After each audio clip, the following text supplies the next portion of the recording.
Good morning बच्चों, कैसे हैं? अच्छे होंगे। सभी को हैप्पी दशहरा। आपको पता है कि दशहरा कैसे मनाया जाता है, तो आज मैं आपको स्टोरी सुनाने वाली हूँ कि दशहरा मनाया कैसे जाता है। दोस्तों, राजा दशरथ थे, उनके 4 पुत्र थे। सबसे बड़े बेटे का नाम राम जी था, भगवान राम थे। दूसरे बेटे का नाम लक्ष्मण, तीसरे का भरत और चौथे का नाम शत्रुघ्न था। ये 4 भाई आपस में बहुत ही प्रेम करते थे, बहुत ही प्रेम से रहते थे और इनके आपस में लड़ाई नहीं होती। इसमें सबसे बड़े राम जी थे, जिनको राज्याभिषेक होने जा रहा था उनका।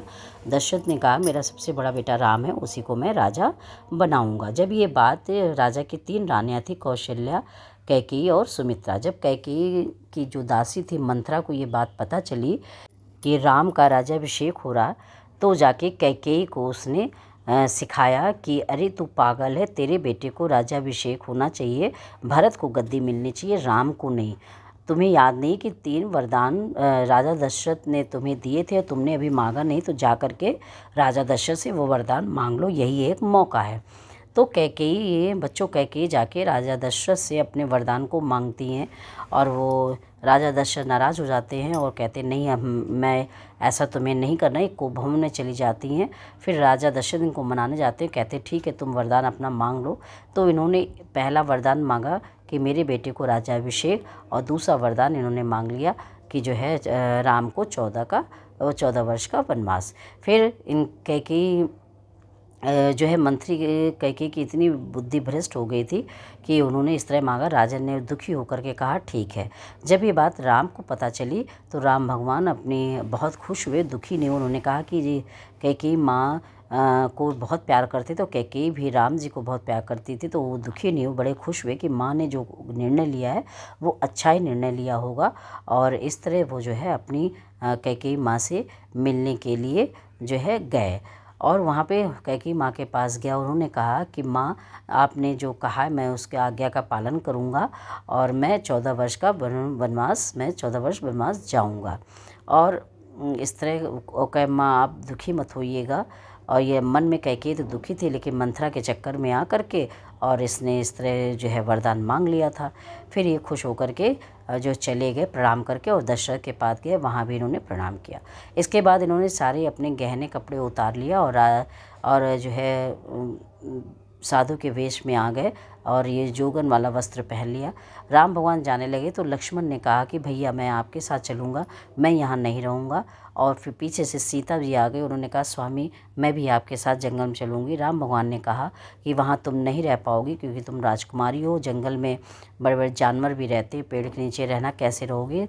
सीता माँ ने कहा नहीं स्वामी, आप जंगल में रहे और मैं यहाँ राष्ट्रीय ठाट जो है में रहूँ, ऐसा नहीं हो सकता, मैं भी आपके साथ चलूँगा। इतने कहने पे राम भगवान ने कहा ठीक है, तुम दोनों लोग मेरे साथ चल सकते हो।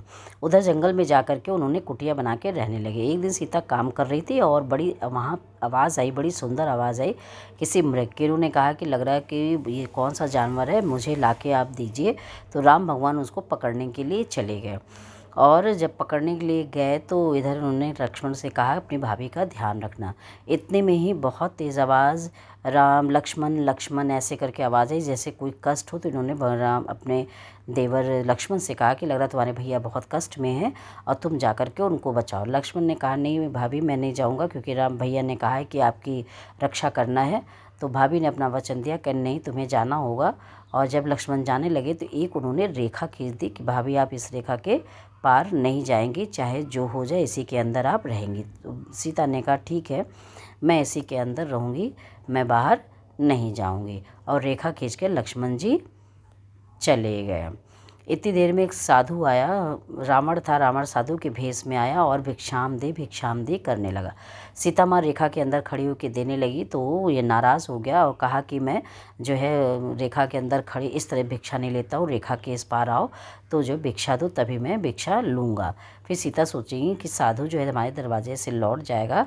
तो उन्होंने क्या किया, और रेखा को उन्होंने पार किया और उसको भिक्षा दी। और साधु का वेश जो है वो रावण बना के आया था कि जैसे सीता पहचाना ले। इसके बाद जैसे वो बाहर आई वैसे सीता का हरण करके वो लेके चला गया और लंका में एक पेड़ के नीचे उसको बैठा दिया और सीता वहाँ पे पेड़ के नीचे बैठ गई।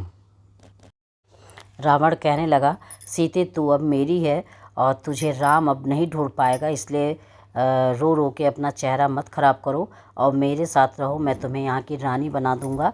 तो सीता माँ ने कहा कि दुष्ट, तू अभी राम को नहीं जानता, मेरे स्वामी को नहीं जानता, और जब वो जान जाएंगे कि तुमने मेरा हरण किया है तो तुम्हारा क्या हाल करेंगे।